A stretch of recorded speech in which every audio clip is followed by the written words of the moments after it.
Sejak kemunculan kasus pertama positif COVID-19 di Indonesia tanggal 2 Maret 2020, jumlah kasus terkonfirmasi positif dan meninggal masih terus meningkat. Pandemi COVID-19 ini berdampak sistematis dan mengganggu hampir seluruh aspek kehidupan manusia, termasuk di bidang pendidikan. Secara global, United Nations Education, Scientific and Cultural Organization melaporkan pada tanggal 20 April 2020 sudah 191 negara menutup satuan pendidikan dengan jumlah 1 miliar lebih peserta didik terdampak. Di Indonesia, pandemi COVID-19 berdampak pada 646.192 satuan pendidikan. Dalam menanggulangi dampak COVID-19, pemerintah Indonesia mengambil kebijakan pembatasan sosial berskala besar atau PSBB dan menetapkan bencana non-alam penyebaran COVID-19 sebagai bencana nasional. Kebijakan ini berdampak langsung terhadap kegiatan yang bersifat komunal atau menghimpun banyak orang dalam suatu tempat. Satuan pendidikan merupakan institusi yang diliburkan dan peserta didik melakukan proses pembelajaran dari rumah. Dalam situasi darurat pun, pendidikan harus tetap berlangsung dan akses dan layanan pendidikan harus dilaksanakan sesuai dengan kondisi dan berpusat pada pemenuhan hak pendidikan anak. Akan tetapi ini tidak menutup kemungkinan akan munculnya berbagai kendala dan hambatan yang akan dihadapi oleh guru, lembaga pendidikan, orang tua, ataupun peserta didik itu sendiri. Banyak kendala yang dihadapi selama masa pandemi, yaitu salah satunya adalah anak-anak terpaksa bekerja untuk membantu keuangan keluarga. Kemudian banyak orang tua yang tidak bisa melihat peranan sekolah dalam proses belajar mengajar apabila proses pembelajaran tidak dilakukan secara tatap muka.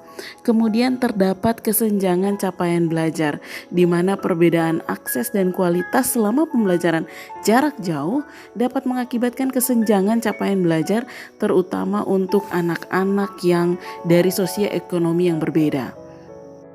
Saya selaku guru bahasa Inggris di SMK Negeri 1 Duhyadaa juga memiliki kendala yang tidak kalah membingungkan, yaitu salah satunya adalah dengan berkurangnya jam pembelajaran sehingga tidak memungkinkan untuk pemenuhan penuntasan kurikulum.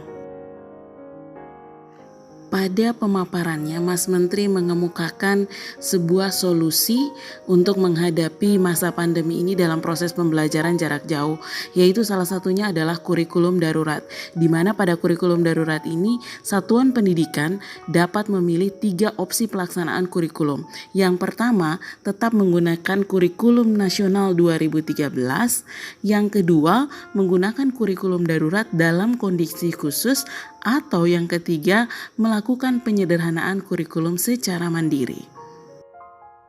Pada tingkat SMA terdapat penyederhanaan kurikulum, di mana menggunakan kurikulum darurat yang tadinya kompetensi dasarnya bisa 4 sampai dengan 5, tetapi sudah disederhanakan hanya dalam 2 KD, walaupun itu tetap mengacu pada kurikulum 2013.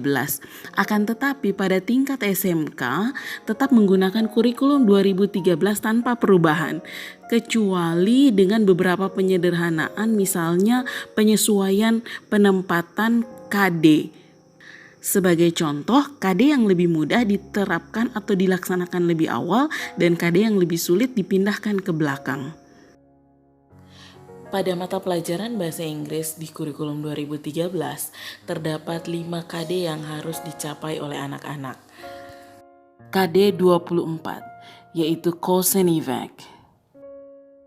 KD 25 dan 26, talking about writing simple report and report presentation. Kompetensi dasar 27, offering services. KD 28, application letter. Akan tetapi, seluruh KD ini akan mengalami beberapa penyesuaian, di mana susunan rencana kegiatan pembelajaran ini saya rubah berdasarkan kebutuhan yang disesuaikan dengan masa pandemi dan ketersediaan fasilitas dari anak-anak. Credit 1. Pada Credit 1 atau pertemuan pertama, saya fokus kepada introductory subject. Ini telah dilaksanakan pada Juli 22 tahun 2020. Kemudian pertemuan kedua telah dilaksanakan pada Juli 29, talking about social function, text structure, and language future of cause and effect. Credit 3, it's talking about implementing the language element and applying the technique to construct a good structure of a written transactional text used to describe cause and effect. Kemudian pada pertemuan keempat, pada tanggal 12 Agustus, saya langsung masuk pada KD 27 karena menganggap KD 27 lebih mudah, maka dipindahkan pada pertemuan keempat, di mana membahas tentang social function, text structure, and language future of offering services. Pertemuan 5 pada tanggal 19 Agustus, students should be compose a letter of offering services. Dilanjutkan pada pertemuan ke-6 tanggal 29 Agustus, masuk pada KD 28, talking about application letter. Pertemuan ke-7 tanggal 2 September, students should be implementing the language element and applying the technique to construct a good structure of an application letter. And the last one, pada Credit 8, mereka harus bisa communicate and consult about the last task about composing application letter. Kemudian dilanjutkan pada Credit 9 atau pada the ninth meeting. I have been reviewing all the activities. Jadi students memenuhi semua tugas-tugasnya, termasuk melakukan beberapa pemantapan materi untuk persiapan UTS atau ujian tengah semester yang dilaksanakan pada tanggal 16 September. Kemudian pada Credit 10 ini atau pertemuan 10 itu dilaksanakan ujian tengah semester pada tanggal 23 September. Pada tanggal 30 September pada pertemuan 11, saya melakukan banyak review mid test dengan students, so mereka banyak discuss apa yang kurang dan apa yang lebih.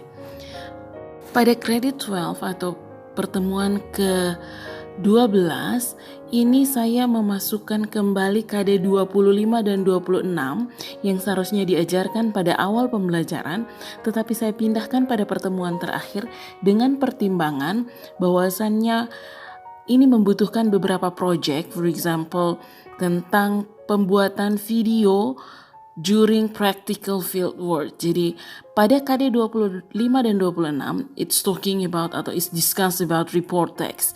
Jadi mereka akan membuat sebuah laporan yang fokus kepada laporan pada saat mereka melakukan practical field work atau sering disebut dengan prakerin pada 11th grade. Jadi semua ini dilaksanakan sampai dengan pertemuan terakhir. Jadi pertemuan terakhir yang direncanakan sampai dengan bulan Desember. Jadi KD 26 pada pertemuan terakhir itu para siswa akan presenting report. Setelah mereka menyusun laporan atau composing report text, they are going to presenting the report. So they are going to compose a video project of report text during the practical field work at 11th grade. So they are going to have some consultation session with me at 11 until 25th November. At December 2nd, I'm going to review all the basic competencies, and the last until 9 December, maybe we are going to plan to have a final test atau ujian akhir semester. Demikianlah laporan saya tentang pembelajaran jarak jauh pada mata pelajaran Bahasa Inggris yang telah dilaksanakan di SMK Negeri 1 Duhyadaa, Kabupaten Pohuwato, Provinsi Gorontalo.